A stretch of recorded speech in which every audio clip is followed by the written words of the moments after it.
মুঘল সম্রাট বাবর, একজন দূরদর্শী শাসকের গল্প।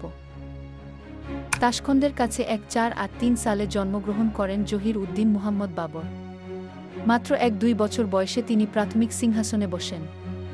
কিন্তু শত্রুদের আক্রমণে তার জন্মভূমি হাতছাড়া হয়। এই প্রতিকূলতাই তাকে পরিণত করে অদম্য যোদ্ধায়। 1526 সালের ঐতিহাসিক পানিপথের প্রথম যুদ্ধে বাবর তার ছোট সেনাবাহিনী নিয়ে দিল্লির সুলতান ইব্রাহিম লোদিকে পরাজিত করেন। এই যুদ্ধ শুধুমাত্র বাবরের সামরিক দক্ষতার নিদর্শন নয়, মুঘল সাম্রাজ্যের ভিত্তির মূল ইতিহাস। বাবর শুধু একজন যোদ্ধা নন, তিনি ছিলেন কবি ও সৌন্দর্যের অনুরাগী।